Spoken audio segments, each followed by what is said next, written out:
ಮಂತ್ರಿಗಳು ಮಾತಾಡ್ತಾರೆ. ನಮ್ಮೆಲ್ಲರ ನೆಚ್ಚಿನ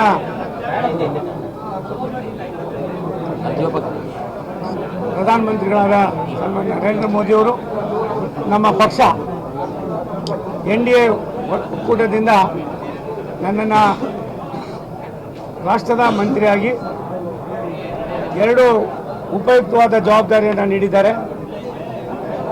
ನಾನು ರಾಷ್ಟ್ರದ ಪ್ರಧಾನಮಂತ್ರಿಗಳಿಗೆ, ರಾಷ್ಟ್ರದ ಗೃಹ ಮಂತ್ರಿಗಳಿಗೆ, ರಾಷ್ಟ್ರದ ಇನ್ನಿತರ ನಮ್ಮ ನಾಯಕರಿಗೆ, ನಮ್ಮ NDA ಒಕ್ಕೂಟದ ರಾಷ್ಟ್ರದ ಮಾಜಿ ಪ್ರಧಾನಿಗಳಾದ ಸನ್ಮಾನ್ಯ ದೇವೇಗೌಡರಿಗೆ, ಸನ್ಮಾನ್ಯ ಮಾಜಿ ಮುಖ್ಯಮಂತ್ರಿಗಳಾದ ಯಡಿಯೂರಪ್ಪನವರಿಗೆ, ಕುಮಾರಸ್ವಾಮಿಯವರಿಗೆ, ಇನ್ನಿತರ ನಾಯಕರಿಗೆ ಧನ್ಯವಾದಗಳನ್ನ ಸಮರ್ಪಣೆ ಮಾಡ್ತೀನಿ.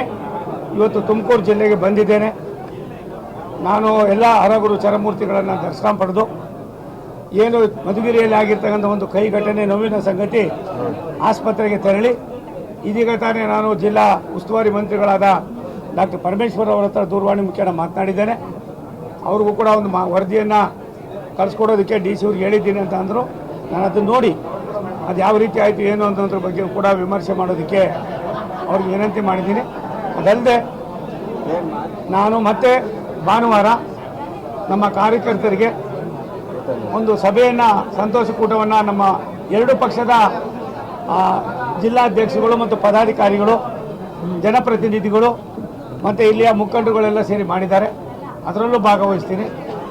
ಒಂದು ಇಲಾಖೆಯನ್ನು ಅರ್ಥ ಮಾಡಿಕೊಂಡು 45 ವರ್ಷದ ನನ್ನ ರಾಜ್ಯದ ಅನುಭವವನ್ನು ಪ್ರಚಲಿತ ರಾಷ್ಟ್ರದಲ್ಲಿರ್ತಕ್ಕಂಥ 2 ಇಲಾಖೆಗಳಿಂದ ಸಾಮಾನ್ಯರಿಗೆ ಸಿಗಬೇಕಾದಂಥ ಅವಶ್ಯಕತೆಯನ್ನು ಪ್ರಾಮಾಣಿಕವಾಗಿ ಕೆಲಸ ಮಾಡೋದ್ರ ಮುಖೇನ ಪ್ರಧಾನಿಗಳ ಒಂದು ಇಚ್ಛೆ ಏನಿದೆ, ಅವರ ಒಂದು ದೂರದೃಷ್ಟಿ ಏನಿದೆ, ಅದಕ್ಕೆ ನಾನು ಮೆಂಟಲ್ ಆಗ್ತಕ್ಕಂಥ ಪ್ರಾಮಾಣಿಕ ಪ್ರಯತ್ನವನ್ನು ಮಾಡ್ತೀನಿ.